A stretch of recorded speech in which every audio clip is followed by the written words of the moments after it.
இன்றைக்கி நம்ம மைசூர் பாக்கு காய்ச்சலாம். அதனால் நம்ம எடுத்து ஊற்றுற பாத்திரத்துக்கு நெய் தடவி எடுத்து வச்சுக்கலாம்.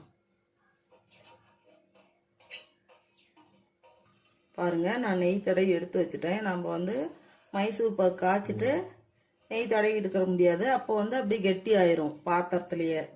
ஃபஸ்ட்டு நம்ம நெய் தடவி எடுத்து வச்சிடலாம். நெய் மைசூர் பாக்கு தான் காய்ச்சறேன் இன்னைக்கு. 2 கப்பு சர்க்கரை, 1 கப்பு கடலை மாவு, 3/4 கப்பு தண்ணி, 1/2 கப்பு நெய். இப்போ நாம் நெய் எடுத்துக்கலாம்.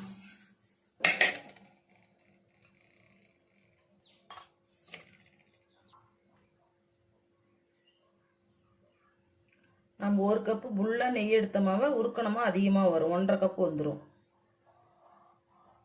இப்போ அடுப்பில் வச்சு நம்ம உரிக்கலாம். ஏன்னா இது கெட்டியாக இருக்குது, அதனால உருக்கணுன்னா அதிகமாக வரும். இப்போ நம்ம நெய்யை காய்ச்சிடலாம். ஏன்னா அந்தாண்ட அடுப்பில் வச்சு சூடாகவே இருக்கணும். நெய் நல்லா உருகி வரட்டும். பாருங்கள், இப்போ உருகி வந்துருச்சு.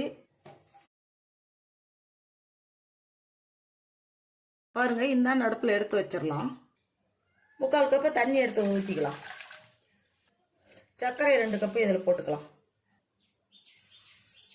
1 கப்பு கடலை மாவையும் போட்டுடலாம். எல்லாம் சேர்த்து நல்லா கலந்து விடலாம். பாருங்க, எல்லாம் கலந்தாச்சு.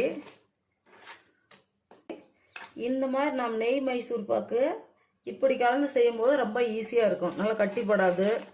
வறுத்து போடணுங்கிறது எதுவுமே இல்லை. இப்படி செஞ்சால் ரொம்ப ஈஸியாக இருக்கும். பாருங்கள், எல்லாம் கலந்துருச்சு. மைசூர் பாக்கு காய்ச்சறதுக்கு அடிகனமான பாத்திரம் வச்சு தான் காய்ச்சணும். இப்போ நம்ம கலந்து வச்சிருக்கிறது அதில் சேர்த்துக்கலாம்.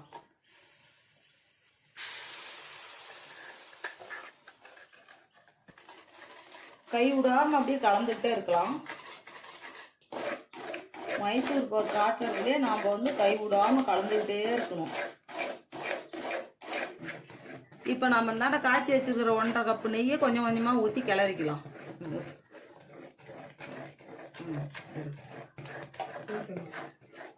பாருங்க, நம்ம கொஞ்சம் கொஞ்சமாக ஒவ்வொரு கரண்டியாக ஊற்றி கிளறிட்டே வரலாம். நம்ம நெய் ஊற்ற ஊற்ற எல்லாமே அந்த கடலை மாவு இழுத்துக்கும். நம்ம அப்படியே வேக்காடு வேக வேக கொஞ்சம் கொஞ்சமாக நெய் பூராமல் நம்ம சேர்த்துக்கணும். சிம்மிலேயே தான் கிளறிக்கிட்டே இருக்கணும். ஏன்னா அதிகமாக தூக்கிட்டோமோ அடி பிடிச்சி போயிடும்.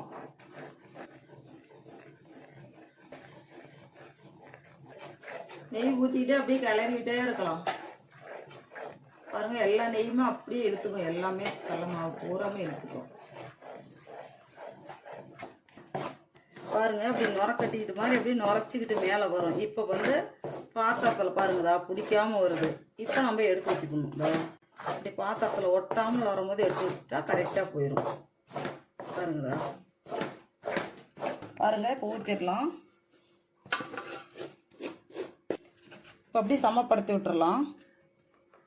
கப்பு கடையில் அப்படியே நெய் தடவி அப்படியே சமப்படுத்தி விட்டுறலாம். இப்போ கட் பண்ணி விட்டுறலாம். பாருங்க, கட் பண்ணி விட்டாச்சு. கொஞ்சம் ஆறின வேட்டி எடுத்துடலாம். மைசூர் பாக்கு ரெடி ஆயிடுச்சு. எவ்வளோ சூப்பராக இருக்குது பாருங்க. அப்படி சாப்பிட்றதுக்கு அவ்வளோ டேஸ்ட்டாக இருக்கும். வாயில் வச்ச உடனே கரையும். அவ்வளோ டேஸ்ட்டாக இருக்கும் பாருங்க. எல்லாமே எடுத்துடலாம்.